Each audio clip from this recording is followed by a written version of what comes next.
Bueno, a mí me da muchísimo gusto que hoy tenemos de invitada a María Magdalena Casas Saucedo, mejor conocida como Malena, entre todos los cuates. Ella es licenciada en Matemáticas Aplicadas por la Universidad Autónoma de Coahuila. Tiene la maestría en Ciencias Matemáticas por el Instituto de Matemáticas de la UNAM. Ella trabajó la tesis de maestría bajo la dirección del doctor Carlos Villegas Blas. Ella está muy interesada en la parte de física matemática y pues ha participado en distintos eventos de divulgación. Ferias de posgrados, Festival de Matemáticas en Cuernavaca, Día Internacional de la Mujer y la Niña en la Ciencia, Día Internacional de las Mujeres en las Matemáticas. Además, ella ha sido organizadora de seminario del seminario de estudiantes de posgrado allá en el Instituto de Matemáticas, Campus Cuernavaca. Fue también ayudante del doctor Salvador Pérez Esteva en la materia de cálculo vectorial que se impartía en la UAM. Y desde el 2010 se ha dedicado a la docencia. Actualmente, pues desde el 2018, es profesora de asignatura de la Universidad Tecnológica Emiliano Zapata, del estado de Morelos, y allí pues ha impartido distintos cursos como cálculo diferencial, integral, álgebra lineal, desarrollo de habilidades de pensamiento lógico, entre otras. Además, sigue participando en algunos eventos como estudiante invitada del Instituto de Matemáticas, Campus Cuernavaca, de la UNAM Campus Cuernavaca. Y hoy pues nos viene a platicar sobre analogías en la física matemática. Adelante, Vale, Okay. todos tuyos. Perfecto, bien, pues bueno, buenas tardes chicos, buenas tardes a todos. Ya lo mencionaron, bueno, voy a hablar ahora de lo que es, disculpen el ruido de mi computadora, no lo tenía planeado así, pero hoy les voy a hablar sobre analogías en la física matemática. Básicamente lo que quiero platicarles, pues, bueno, aquí está la definición que me da la RAE sobre qué es una analogía, pues es una relación de semejanza entre cosas distintas. Vamos a buscar justamente platicar, o bueno, lo que yo quiero hacer es platicar qué relación puedo encontrar entre lo que es la mecánica clásica y la mecánica cuántica. ¿Ok? Obviamente sabemos que pues estas cosas son distintas, no se comportan o no puedo estudiar los sistemas físicos de la misma manera en ambos esquemas. Entonces, pues vamos a eso. La primera parte de la plática se va a centrar en dar lo que es una cuantización, que es justamente la analogía entre estos dos esquemas, el esquema clásico y el esquema cuántico. Y en el último punto voy a tratar lo que es el teorema de Stone-Neumann. Y básicamente lo que me dice este teorema, que es con lo que voy a concluir, es cuándo puedo yo encontrar una equivalencia, no una analogía solamente, sino una equivalencia en dos sistemas físicos, cuánticos, ¿no? Entonces, pues vamos a empezar con la segunda ley de Newton. Vamos a considerar una partícula moviéndose en una línea recta, ¿vale?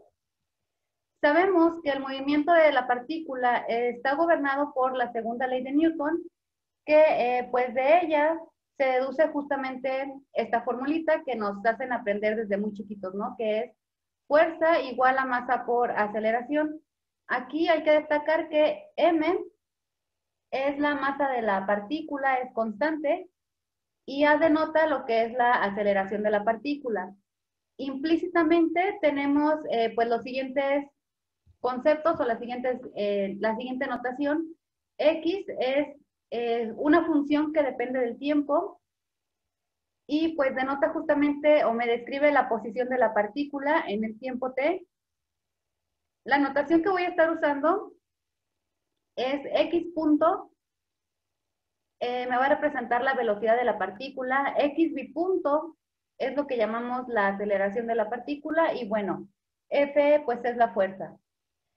Aquí hay que destacar que frecuentemente la fuerza también la podemos escribir como función de la posición.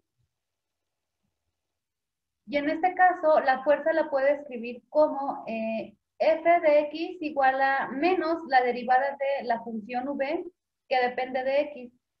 En este caso, la función v es lo que conocemos como la energía potencial.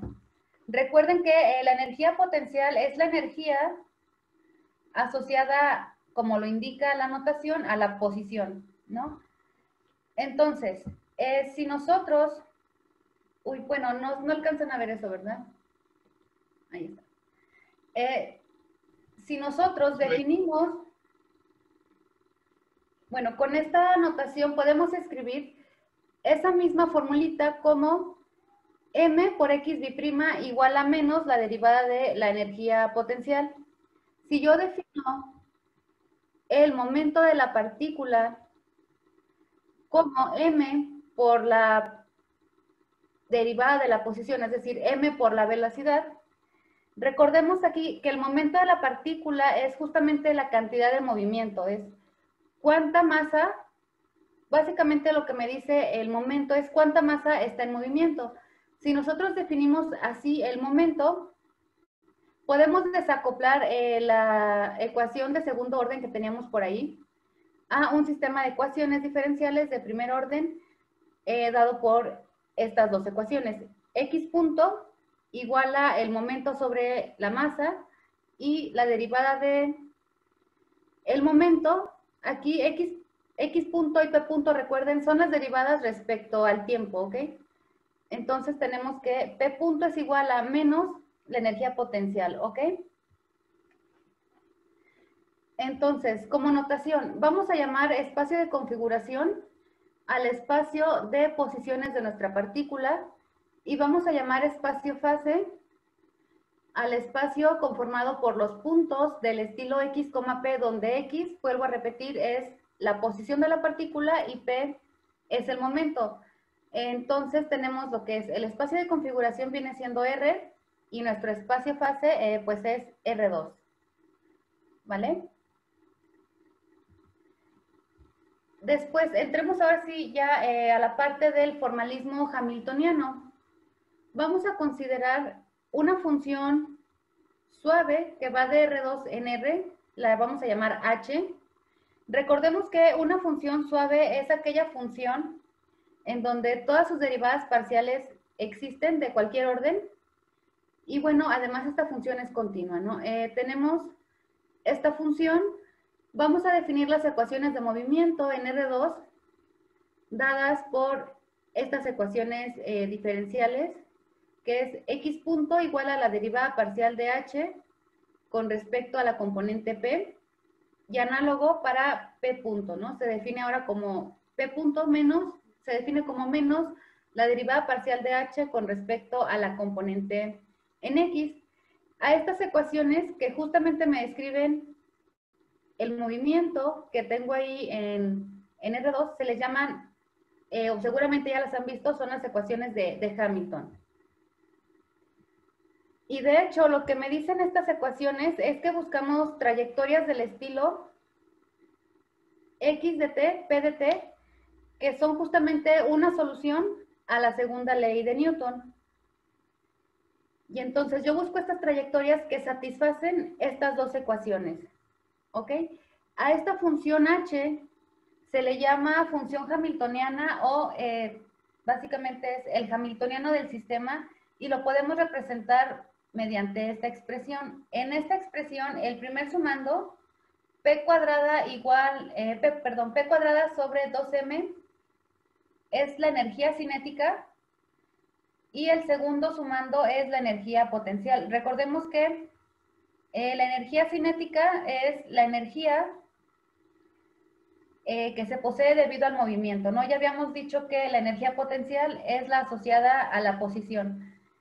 Y pues bueno, si esta cosa me dice que es la suma de la energía cinética con la energía potencial, pues tiene sentido decir que justamente toda esta función h representa físicamente la energía del sistema que estamos estudiando. Después, ya que tenemos lo que es definido nuestra espacio de configuración, o sabemos de qué trata el espacio de configuración, nuestro espacio fase. Tenemos el hamiltoniano del sistema o la función hamiltoniana, también la encuentran así en la bibliografía. Vamos a definir lo que son los paréntesis de Poisson. Para definir esta cosa, pues vamos a considerar dos funciones suaves, f1 y f2. Son funciones reales en R2. Definimos el paréntesis de Poisson como esta resta en donde intervienen estas derivadas parciales, las derivadas parciales de f1 y f2 respecto a p y a x. Y esto me devuelve igual una función suave en R2. Respecto al paréntesis de Poisson, tenemos el siguiente resultado. Si yo tengo una función f suave en R2 y tengo una solución de las ecuaciones de Hamilton x de t, p de t, entonces la derivada de esa función respecto al tiempo evaluada en esa solución resulta que es igual a los paréntesis de Poisson de mi función f con el hamiltoniano del sistema evaluado en esa solución que me da la hipótesis x de t, p de t.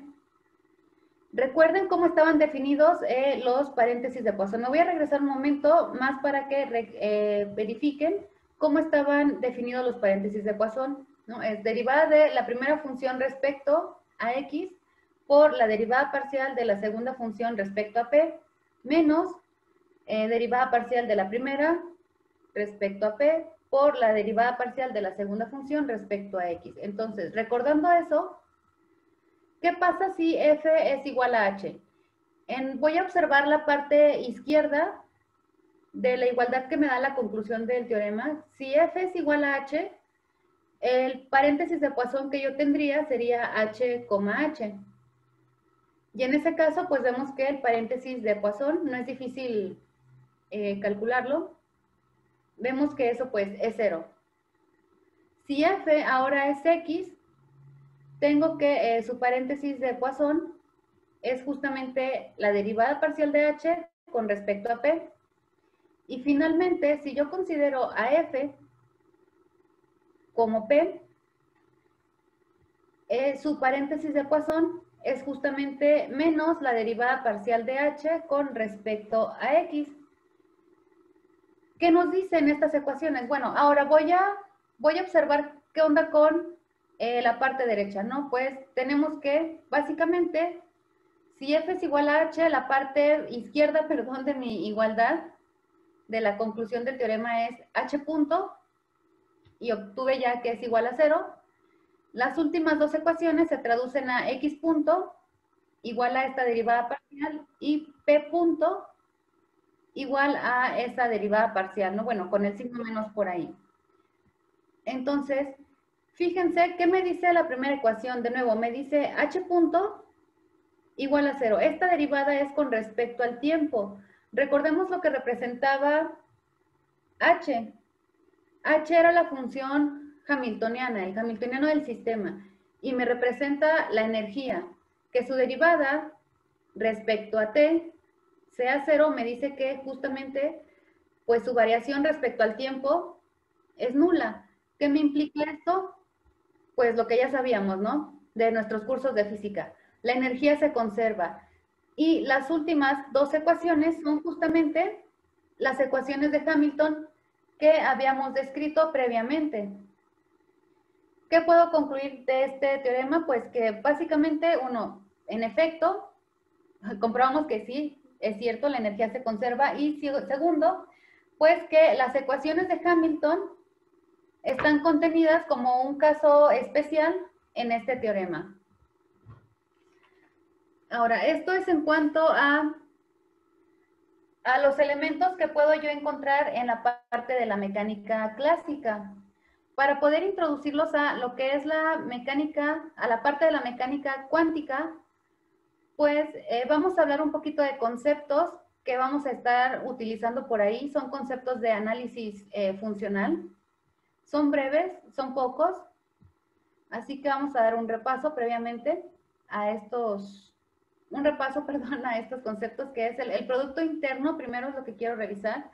Si yo tengo un espacio vectorial, podemos definir una aplicación que va del producto cartesiano de ese espacio vectorial consigo mismo a los complejos, que satisface estas tres propiedades, que son la simetría, la linealidad y el hecho de que es definida positiva. Si nosotros tenemos una aplicación de este estilo, satisfaciendo estas tres propiedades, vamos a decir que tenemos un producto interno en nuestro espacio vectorial.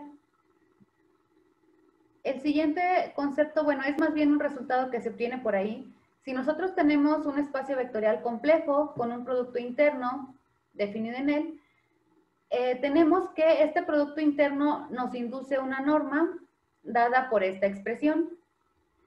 Posteriormente voy a cambiar la notación. Aquí he utilizado los paréntesis, pero después voy a cambiar un poquito la notación, ¿no? Pero bueno, eso nada más lo indico para cuando lo veamos adelante, pues no nos saquemos de onda qué onda con la notación para el producto interno.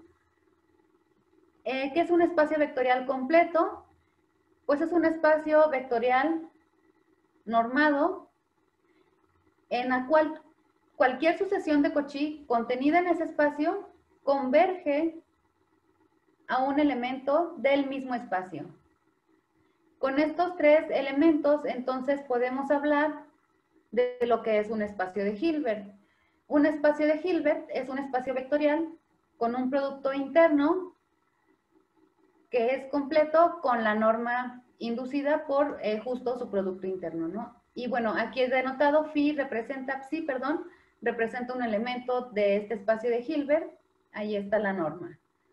Ejemplos de espacios de Hilbert, pues tenemos a C con el producto interno usual, que es, por ejemplo, si nosotros tenemos dos números complejos, Z y W, el producto interno sería pues Z por el conjugado de W. ¿Ok? Ustedes pueden verificar que en efecto satisface, o se puede comprobar fácilmente que satisface las propiedades que se indicaron en las diapositivas anteriores. Otro ejemplo, que es de hecho el que vamos a estar utilizando después, es el espacio de funciones de cuadrado integrable, que básicamente pues es lo que siempre nos mencionan. L2 es el espacio L2 en R, son funciones que toman valores en R, son funciones complejas, tales son medibles y son tales que su norma, perdón, la integral de su módulo al cuadrado es finita. Y para este espacio de funciones vamos a definir el producto interno. Aquí es donde les digo que meto el cambio de notación. Ya no voy a poner el producto interno con paréntesis, sino con estos simbolitos que son como, pues son como unos piquitos por aquí. No sé cómo se llaman realmente. Pero bueno, voy a denotar en este espacio L2 el producto interno como esta integral, que es la integral sobre todo R de la primera función multiplicada por el conjugado de la segunda función. ¿Ok? Ya con esto podemos entonces ahora sí hablar o podemos introducirnos a los elementos que podemos encontrar por ahí en la mecánica cuántica. Ah, no es cierto, me falta un concepto más, perdón. Es que es un operador lineal adjunto. Es, pues bueno, si yo tengo un espacio de Hilbert y tengo un operador lineal acotado en ese espacio de Hilbert, le llamamos operador adjunto de T al operador T estrella, bueno, T asterisco en H, tal que satisface esta igualdad con el producto interno. ¿Vale? Aquí uno no lo digo, pero un operador lineal acotado es aquel que cumple, nada más para que quede claro esa parte de qué tipo de operador estoy trabajando, aunque, bueno, aquí realmente el resultado lo pongo con operadores acotados, pero igualmente se puede dar una definición para operadores no acotados. Que un operador sea acotado, digamos, tengo un operador T que va de un espacio vectorial a otro. Este operador es acotado si existe una constante mayor a 0, tal que la norma del operador evaluado en un elemento del espacio V es menor o igual que esa constante por la norma del elemento X. Y esto es para todo X en el espacio V. ¿Ok? A esto le llamo un operador acotado. Entonces, aquí está. Fíjense la igualdad. Lo importante es esto. La igualdad que cumple el operador respecto a lo que estamos definiendo como su adjunto. Notemos que, bueno, vamos a decir que T es a tu adjunto si ese operador es igual a su adjunto, ¿ok? Vamos a ver algunos ejemplos. Y entonces, ahora sí, vamos a partir del esquema clásico. ¿Qué teníamos ahí? Pues teníamos nuestro espacio fase R2. Repito una vez más, son los elementos formados por la posición y el momento. Tengo funciones reales definidas en ese espacio fase. Aquí hago énfasis, pongo justamente F evaluada en X, P, es un número real.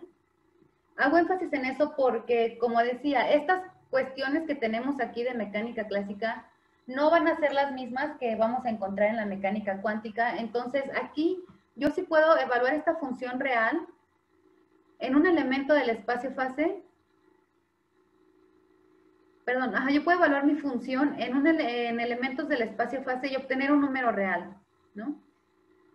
Tenemos los paréntesis de Poisson y justamente con los paréntesis de Poisson describimos las ecuaciones de movimiento, ¿no? Es decir, la dinámica que tiene mi sistema. Entonces, vamos a ver cuáles son los análogos cuánticos para cada una de estas cosas.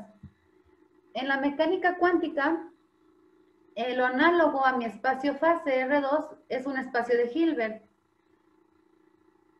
en donde, bueno, los elementos que pertenecen a ese espacio de Hilbert es lo que le vamos a llamar estados. ¿Ok? Son estados y de hecho van a ser, o los vamos a pensar como vectores unitarios. Tengo funciones reales definidas en mi espacio fase, en la parte clásica.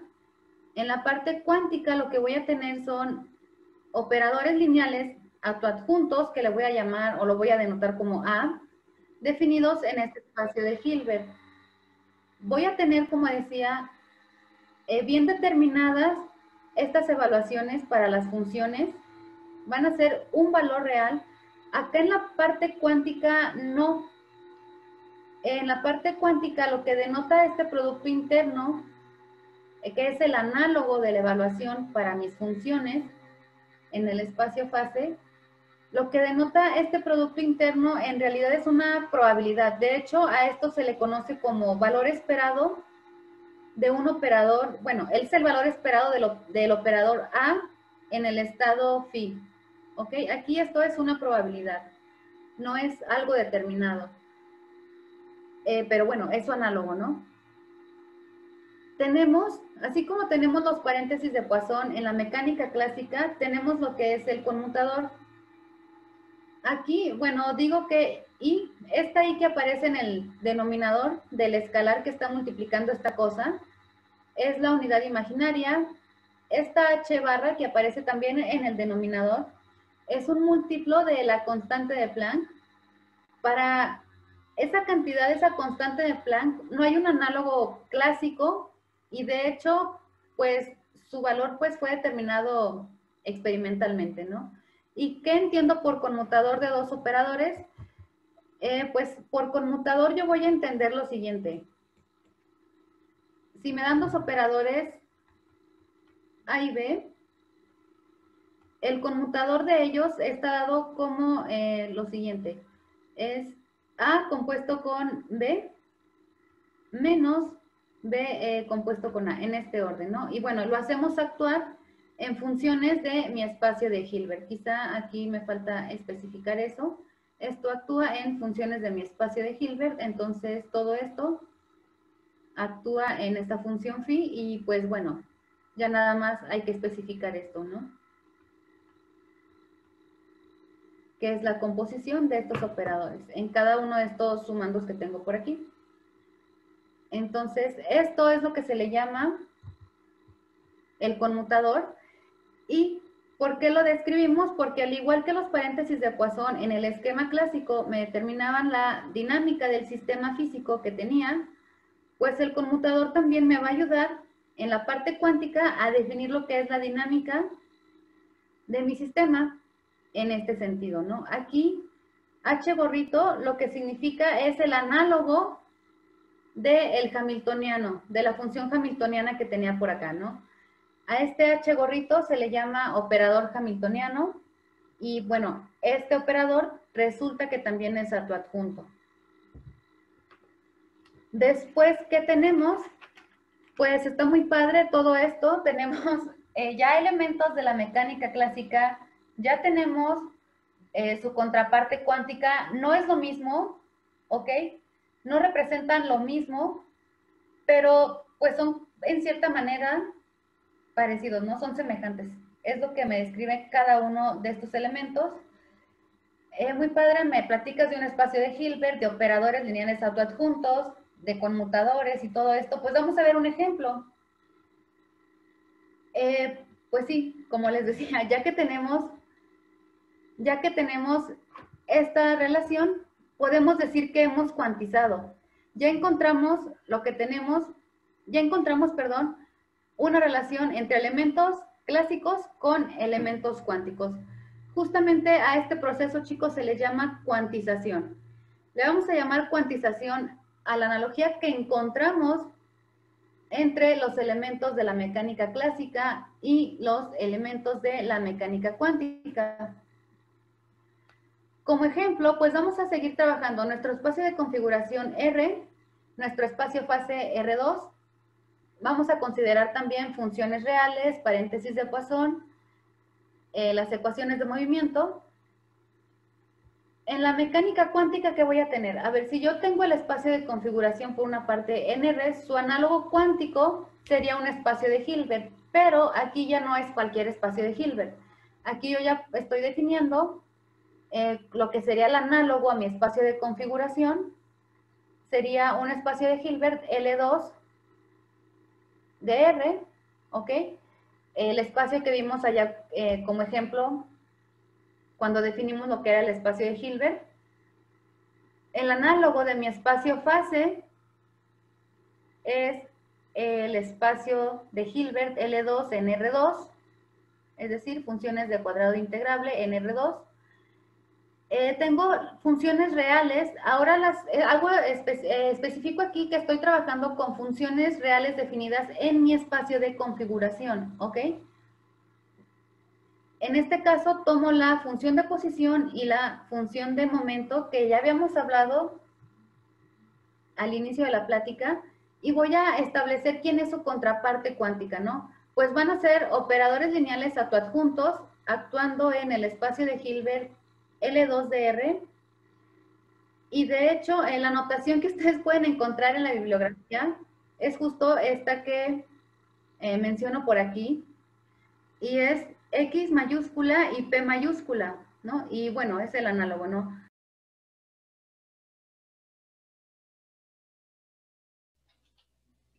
Está silenciada, Male. ¿Ahí ya me escuchan? Ya, ahora sí. Ah, ok, va.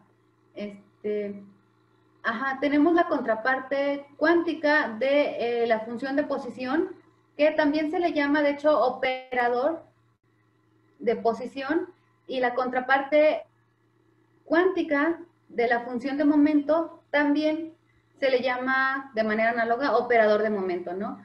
¿Y cómo están definidos estos? Pues tú te agarras, por ejemplo, el operador de posición, lo que hace es, tú te vas a agarrar una función en L2,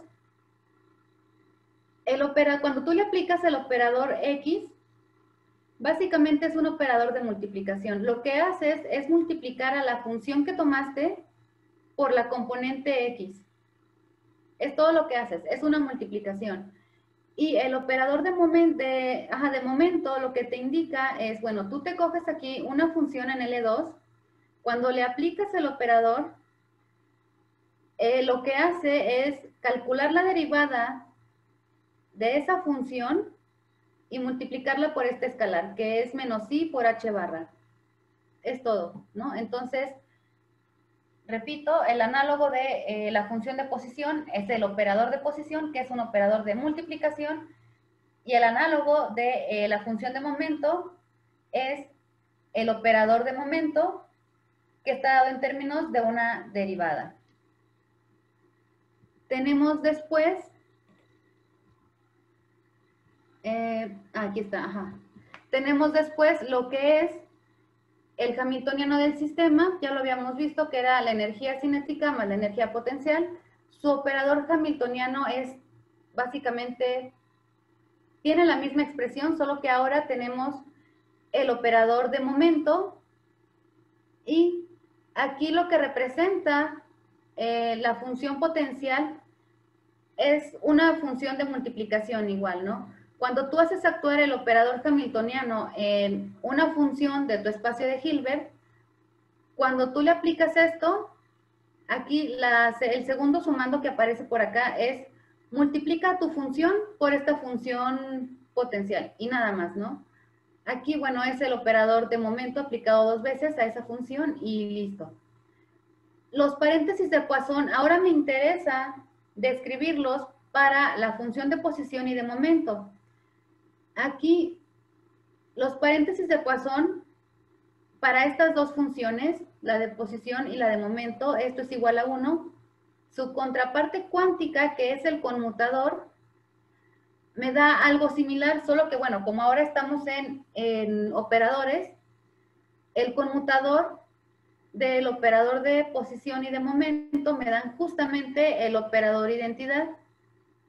Y la dinámica, pues bueno, simplemente la escribo de la manera que ya la conocíamos, ¿no? Donde H, pues es este hamiltoniano y H barra, H gorrito, que es el operador hamiltoniano cuántico, está dado por esta expresión. Y pues ya con esto tenemos la primera parte resuelta. Ya la hemos hecho, ya hemos hecho nuestra cuantización. Ya describimos la analogía de elementos clásicos con elementos cuánticos. ¿Qué es lo que me falta platicar? ¿Qué es con lo que quisiera concluir esta parte? Bueno, de hecho ya toda la plática, con el teorema de Stone-von-Neumann, ¿no? Para ello necesito definir lo que son operadores de aniquilación y creación. Estos operadores están descritos, como ya lo pueden ver, en términos de mi operador de posición y de mi operador momento.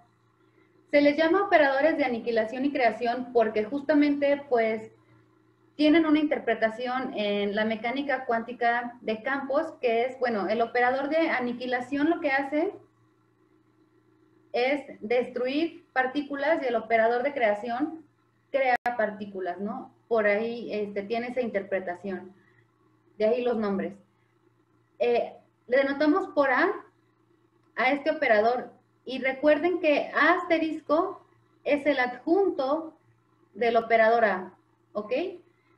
Entonces, tenemos esta relación con ellos. Son autoadjuntos los dos y satisfacen lo que llamamos la relación de conmutación canónica, ¿no? Es decir, el conmutador de ellos dos, de un operador con su adjunto, es justamente la identidad salvo una constante. Y esa constante, pues, de nuevo es h barra, esta constante de Planck, ¿ok? Ahora, ¿qué pasa?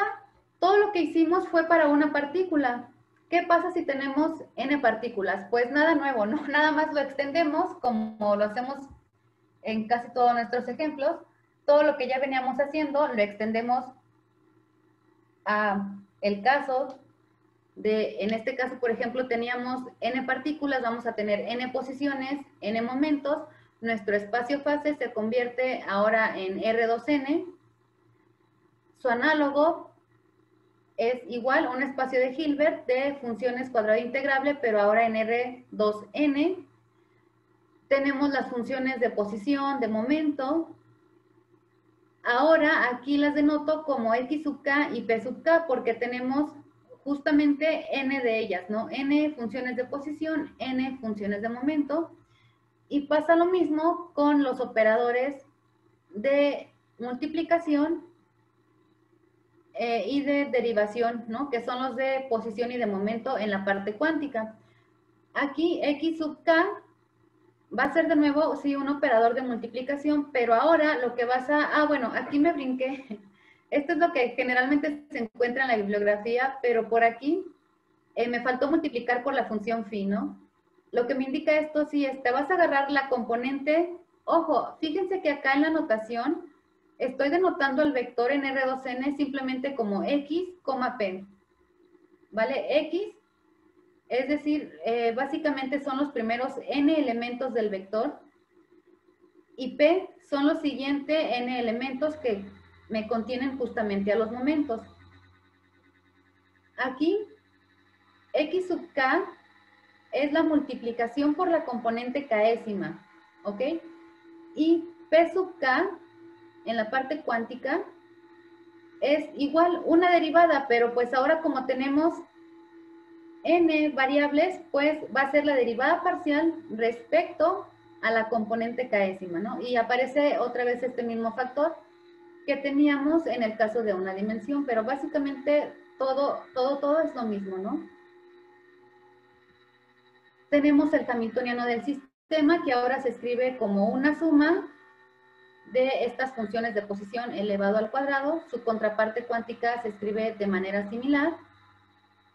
Los paréntesis de Poisson, ahora como yo voy a tener n posiciones y n momentos, pues van a estar variando estos. Entonces, ¿cómo se define esto? Pues se define con la función delta de Kronecker. No sé si por ahí la recuerden. La función delta de Kronecker se define como 0 si los subíndices j y k son diferentes y se define como 1 si los subíndices son iguales, ¿no? Entonces, lo que me dice eso es que lo que ya teníamos antes, ¿no? Por ejemplo, si j es igual a k, justamente tengo el paréntesis de Poisson de xj, pj, y pues esto me va a dar 1, que era lo que ya teníamos en el caso de una dimensión. El análogo cuántico es muy similar a lo que ya teníamos igual, solo que ahora pues sí hago esta distinción, ¿no? Cuando los subíndices, de nuevo, son iguales, este conmutador es igual a la identidad. Cuando son diferentes, esto es 0, ¿ok? Y bueno, seguimos escribiendo aquí lo que me da la parte de las ecuaciones de movimiento del sistema que estoy estudiando. Y los operadores de aniquilación y creación se definen de la misma manera, solo le ponemos el subíndice K para ver qué operador, en qué componente estoy cuantizando y qué operadores estoy considerando en cuestión. Satisfacen las relaciones de conmutación canónicas. Aquí lo que significan es que, bueno, los operadores de creación sí conmutan entre ellos. Es lo que significa este conmutador cuando es igual a 0, ¿no? Sí conmutan entre ellos. Los adjuntos de estos operadores, que son los operadores de aniquilación, también conmutan entre ellos, es lo que te implica la segunda igualdad. Y la última igualdad te dice que, salvo cuando tenemos que si tú tienes un operador de creación y uno de aniquilación, estos van a conmutar cuando los subíndices son diferentes.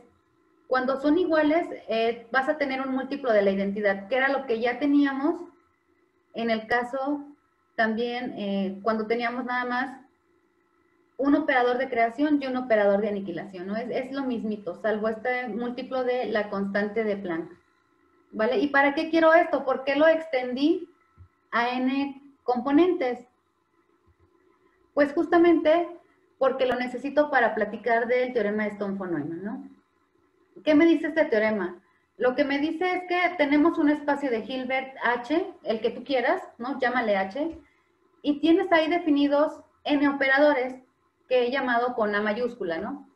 Tenemos n operadores desde A1 hasta n, que a lo mejor son acotados, a lo mejor no, definidos en ese espacio de Hilbert. Tienes también sus adjuntos y además, o sea, tienes tu espacio de Hilbert, tienes tus operadores, tienes sus adjuntos. Además, si les pides que estos operadores, junto con sus adjuntos, satisfagan las relaciones de conmutación canónicas y además satisfagan la siguiente condición que se le conoce como criterio de irreducibilidad, y te dice, a ver, si tienes un subespacio cerrado de tu espacio de Hilbert que es invariante bajo todos los operadores que tienes por ahí, los operadores y sus adjuntos, entonces este operador o bien es el, este espacio es el nulo o es todo H, ¿no? Es todo tu espacio de Hilbert. Si tú tienes estas dos propiedades, lo que podemos concluir es justamente que, bueno, existe un operador unitario, ahorita indico que es un operador unitario, que va del espacio de Hilbert que teníamos al espacio de funciones de cuadrado integrable NRN, de tal manera que, fíjense quiénes aparecen en las partes izquierdas de estas igualdades, son el operador de creación y el operador de aniquilación. Me dice que ellos son iguales justamente a los operadores que me daban como hipótesis en mi teorema, salvo una conjugación por este operador unitario, ¿no? Recuerden en dónde actuaban estos operadores de aniquilación y creación, justamente en el espacio de Hilbert L2 de Rn, ¿no? ¿Qué es un operador unitario? Pues bueno, un operador unitario es justamente un operador entre dos espacios vectoriales, en este caso, en este espacio tenemos espacios de Hilbert más bien, lo voy a poner, por acá. Tengo que un operador unitario es aquel que satisface entre espacios de Hilbert que su adjunto es igual a su inverso. ¿Ok? Entonces, ¿qué me dice? Con esto voy a concluir la plática. Este teorema, ¿qué es lo que me dice? Ya me da la equivalencia. Y está muy padre porque, bueno, el teorema de Stone von Neumann, a pesar de todo lo que me dice, si me habla de espacios de Hilbert, operadores acotados, no acotados, condiciones de relaciones de conmutación canónicas, condición de que este subespacio es invariante, te implica que o es el nulo o es el total, el criterio de irreducibilidad. Si tú tienes todo esto, ¿cómo lo interpretas, no? O sea, dices, pues muy padre, me hablas de muchas cosas matemáticas, me das como consecuencia que tienes un operador unitario que te da una equivalencia entre el operador de aniquilación y creación con los operadores que yo estoy trabajando. Recuerden quiénes eran, qué significaba o cuál era la interpretación de mi espacio de Hilbert en el esquema cuántico, ¿no? ¿Qué significaban estos operadores o qué me ayudaban a determinar? Entonces, ¿qué me dice esto? Pues básicamente lo que me dice el teorema de Stone von Neumann es como que podemos traducir de un sistema físico a otro mediante un operador unitario. Si ustedes recuerdan, mi espacio de Hilbert jugaba el papel de mi espacio de configuraciones. Con los operadores, tú podías definir los valores esperados en ciertos estados. Ahora, si tú le pides a esos operadores estas dos condiciones, lo que tú encuentras es realmente una equivalencia entre esos dos espacios de Hilbert, y realmente lo que te dicen estas dos igualdades, estas dos últimas, es que los operadores que estás trabajando básicamente son los mismos, ¿no? Entonces es como un Google Translate, este teoremita o este operador unitario es como el Google Translate entre físicos, ¿no? Tú puedes pensar que hay a lo mejor un físico trabajando un sistema y él lo está estudiando en el espacio H, ¿no? Él está tomando estados en ese espacio H. Y ahí tiene definidos sus operadores, que le están describiendo después la dinámica de su sistema. Esos operadores son A sub k y sus adjuntos. Y por ahí tienes otro físico que está trabajando con el espacio L2, y ahí igualmente, de ahí está considerando sus estados, tiene definidos sus operadores de posición y de momento, define sus operadores de creación y aniquilación. A lo mejor, si tú los pones por ahí a comparar sus resultados, piensan que están estudiando realmente sistemas diferentes, ¿no? Porque él tiene un espacio de Hilbert, el otro tiene otro espacio de Hilbert, tienen otros operadores que en esencia son diferentes, y pues resulta que no es cierto. O sea, si tú ves que satisfacen los operadores estas condiciones, a final de cuentas, mediante este operador unitario, tú vas a poder crear una traducción entre un sistema del primer físico con el segundo sistema del otro físico, ¿no? Entonces, realmente no están trabajando sistemas diferentes, sino más bien que tienen un lenguaje diferente. Es lo padre de este teorema, ¿no? Que te dice cuándo realmente tienes dos sistemas equivalentes. Lo único que tienes que hacer es pasar por esta traducción, que es pues hacer la composición de tu operador unitario en esta conjugación con tus operadores que tenías inicialmente en tu espacio de Hilbert, el que quieras, H, ¿no? Entonces, con este Google Translate entre sistemas físicos cuánticos, concluyo mi plática, y por aquí les dejo parte de la bibliografía que utilicé para formar esta pequeña charla. El primero es un articulito, bueno, los primeros dos, ya el tercero, este sí es un buen libro también para quien quiera adentrarse en todo esto de la mecánica cuántica, o bien física para matemáticos, ¿no? Está muy padre, y pues eso sería todo de mi parte, chicos. Bueno, pues entonces si ya terminaste, te agradecemos mucho tu ponencia y te comenzamos a pasar las preguntas, ¿vale? Ok, bien. Vale, la primera pregunta dice, ¿qué tan complicado fue pasar de matemáticas aplicadas a puras? Wow, qué tan complicado. Pues sí fue complicado. No sabría decir cuánto, pero sí fue complicado. En el sentido de que, bueno, al menos yo no tenía todas las herramientas, y eso es en la parte muy personal, ¿no? No tenía todas las herramientas teóricas que necesitaba, por ejemplo, para empezar a trabajar, porque yo desde la licenciatura empecé a trabajar en la parte de análisis, aunque venía de una carrera aplicada. Sí me fue complicado porque pues no tenía el lenguaje para empezar a leer estos libros, por ejemplo, de análisis, de teoría de la medida. Me faltaba el lenguaje, pero pues no es cosa de otro mundo que no podamos solucionar, ¿no?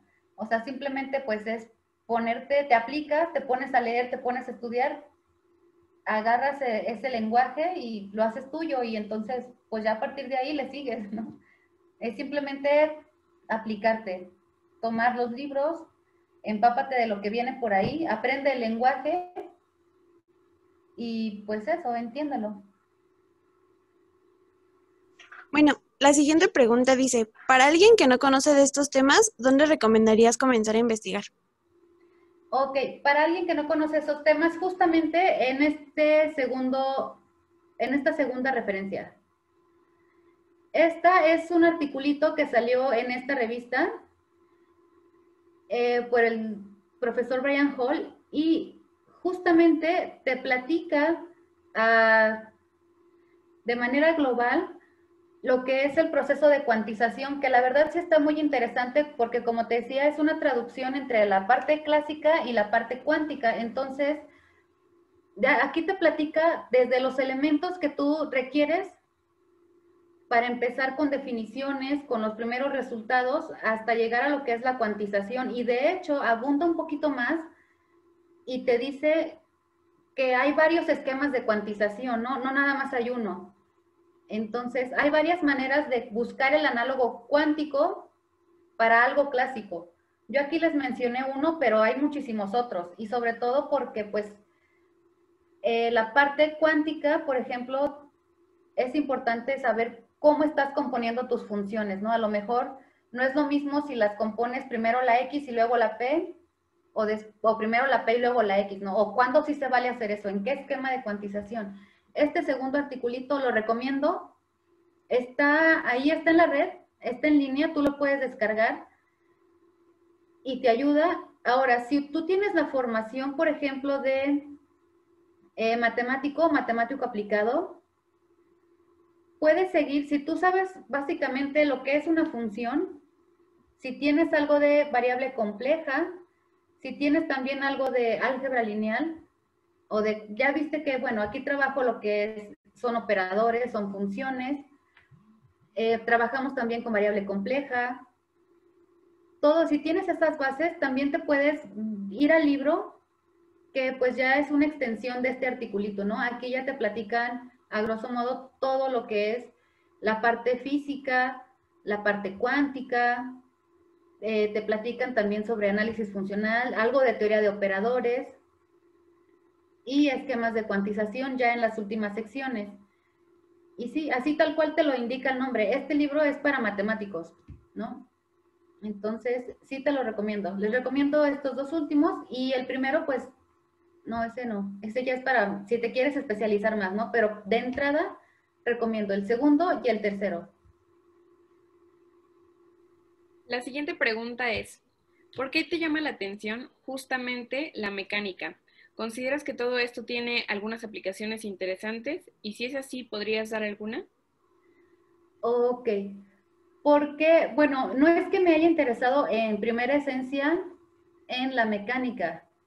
Más bien, como matemática, bueno, ya vieron mi recorrido que fue de matemáticas, estudié matemáticas aplicadas, me fui a matemáticas puras, que fue el área de análisis.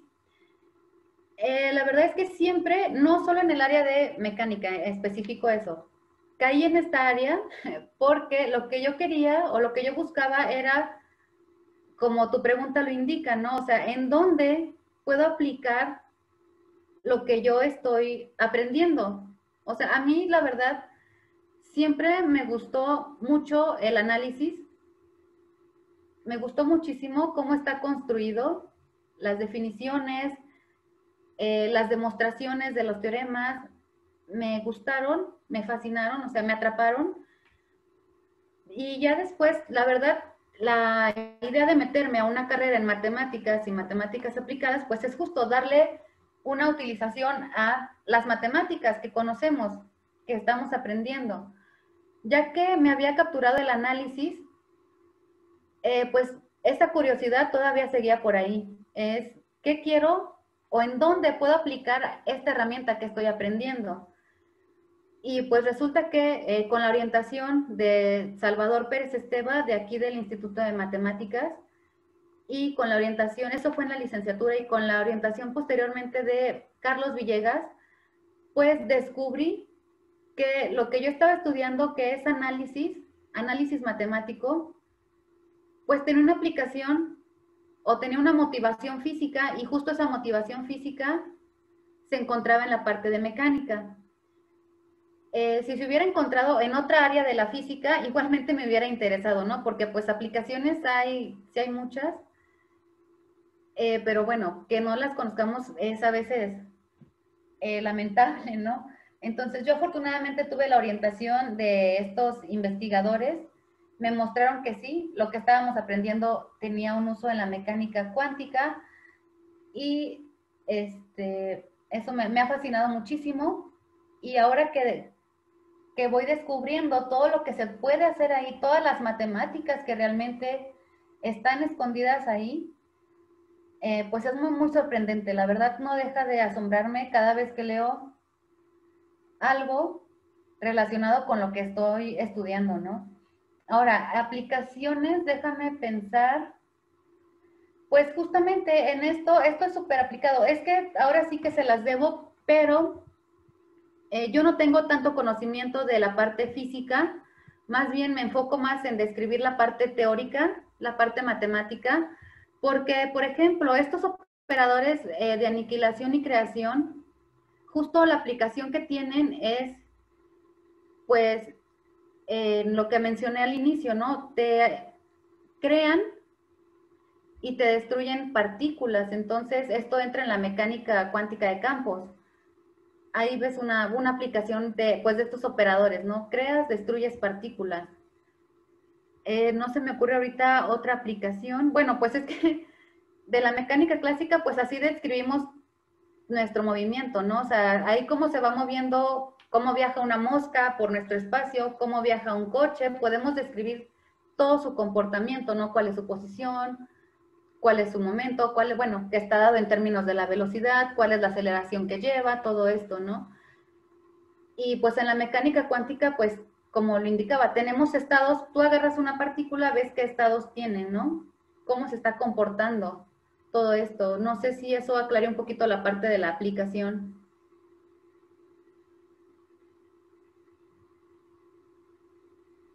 Bueno, la siguiente pregunta dice, ¿cuál es el objetivo de cuantizar la mecánica clásica? Ay, qué buena pregunta. ¿Cuál es el objetivo de...? Ah, ok, bien. Bueno, no sé si sea lo correcto, pero mi opinión es que justamente es dar una analogía, así tal cual, dar una analogía entre la cosa que pasa de la mecánica clásica con la mecánica cuántica. Recuerden que la mecánica clásica pues ya estaba desarrollada y entonces ya sabíamos cómo se comportaban las cosas en objetos, o más bien a escalas macroscópicas, ¿no? Entonces la pregunta era, o la pregunta fue, ¿cómo se comportan las cosas a escala chiquita? A escala microscópica, ¿no? A escala atómica. ¿Se comportarán de la misma manera? La ley de Newton, estas leyes de Newton, me ayudarán a describir lo que pasa en el mundo chiquitito, en el mundo microscópico. Entonces, creo que la cosa fue por ahí, ¿no? Buscar la manera de describir lo que pasaba en el mundo microscópico. Entonces, pues hubiera estado muy padre que todo se comportara igual, ¿no? Así ya acabábamos el trabajo y listo, ¿no? Así decir, ah, pues sí, si yo agarro una partícula, se comporta con la segunda ley de Newton y listo, ya describo y puedo describir el movimiento de todo mi sistema. Pero pues resulta que no fue así.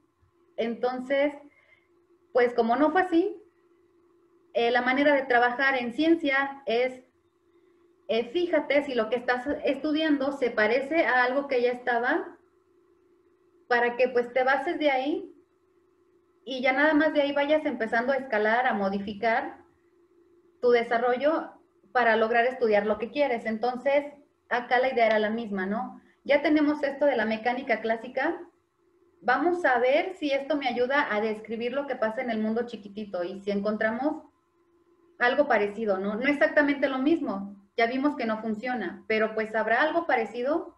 Entonces, esa fue la idea de cuantizar lo que teníamos en la mecánica clásica y la mecánica cuántica, ¿no? Ok, la siguiente pregunta dice, ¿qué leyes de la mecánica clásica se conservan al cuantizar? A ver, otra vez me la repites, por favor. Sí, ¿qué leyes de la mecánica clásica se conservan al cuantizar? Ok, ¿qué leyes? Híjole, esas sí se las debo. Esa sí te la debo. No sabría decirte a ciencia cierta cuáles son todas las leyes que se conservan. Bueno, Bueno, pues la siguiente pregunta dice, ¿los operadores de creación y aniquilación crean partículas o vectores de estado que satisfacen alguna ecuación de movimiento? sí, sí, crean partículas, ajá, o sea, en efecto, y sí satisfacen también unas ecuaciones de movimiento. Lo que pasa es que, por ejemplo, tú empiezas a trabajar, tú tienes una partícula, que le llamas la partícula, bueno, aquí no sé qué hice, una partícula que es el estado base, y la puedes denotar, no sé cómo nos gustaría denotarla, como phi sub 0, ¿no? Entonces, tú tienes un estado base, tú le aplicas el operador de creación a este estado base,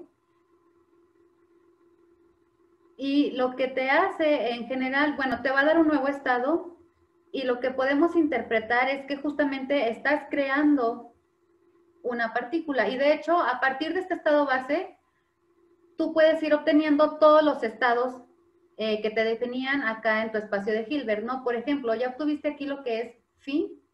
Si tú le vuelves a aplicar el operador de creación A, vas a obtener otro estado, y si tú le aplicas, si tú le sigues aplicando el operador A este, pues vas a obtener otro nuevo estado y así te la vas llevando, ¿no? Vas a ir creando nuevos estados, ¿no? Nuevas partículas. Bueno, matemáticamente es esto, ¿no? Pero si lo que se dice es que estás creando, o si le aplicas el operador de aniquilación a alguno de los estados, estás destruyendo las partículas en ese sentido. Y eso ya entra más en teoría cuántica de campos, que realmente todavía no logro entender del todo, ¿no? Y justamente apenas la sigo estudiando. Ok, la siguiente pregunta dice, ¿el teorema de Stone-Von-Neumann asegura la irreductibilidad del espacio de Hilbert? ¿La qué, perdón? Irreductibilidad. A ver, No, creo que no.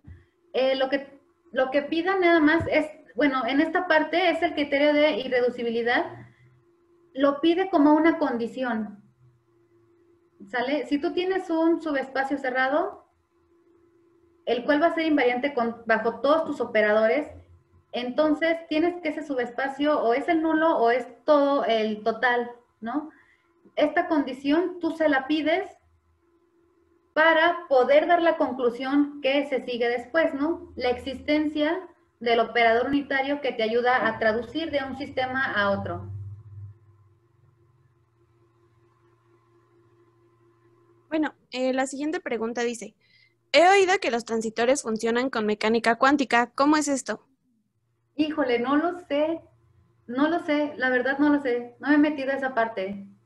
Y sí, yo también lo sé. O sea, he leído, la verdad sí he leído sobre esto, sobre aplicaciones. Ahorita está, sobre todo que está en boga, esta utilización de las cosas cuánticas. Sí he leído algunos articulitos por ahí, pero realmente no lo recuerdo. No recuerdo bien los detalles, entonces la verdad te echaría mentiras si te contesto con algo que no recuerdo bien, ¿no? Ok, la siguiente pregunta dice, ¿la generación de partículas y aniquilación de estas no entra en conflicto con la conservación de la energía y la materia? No. No, justamente, pues ahí tú sabes que, a ver, déjame lo formulo bien. No, porque lo que tú haces es que, o sea, si estás destruyendo, por decirlo de alguna manera, o bueno, lo que pasa es que realmente lo que tú estás haciendo es que, bueno, es que ya sería meternos más bien en la estructura atómica, ¿no? Porque tú sabes que por ahí tenemos lo que son neutrones, protones, electrones. Entonces, lo que estás haciendo al crear o aniquilar una partícula, según lo entiendo, es justamente que más bien se pasa a otro nivel energético, ¿no? Entonces, esto que teníamos en la tabla de periódica, no sé si lo recuerdan, que teníamos los niveles energéticos por ahí, que por ejemplo nuestros electrones, no sé si lo estoy diciendo bien porque no lo recuerdo muy bien, pero brincaban de un nivel a otro energético. Entonces, justo lo que hacen estos operadores, sí, es crear o aniquilar, se refiere a que estás brincando de nivel energético, ¿no? Subes o bajas de nivel, pero en realidad todo se sigue conservando. Sí, no entra en conflicto. Bueno, pues esas fueron todas las preguntas que nos pusieron aquí. Muchas felicidades por tu participación y gracias por estos temas que la verdad fue muy interesante y que además como que casi no los tocamos aquí, entonces es bueno que nos vayas introduciendo a esto y pues ya de aquí si a alguien más le interesa, pues ya hasta nos dice la bibliografía. Así que gracias, te felicitamos todos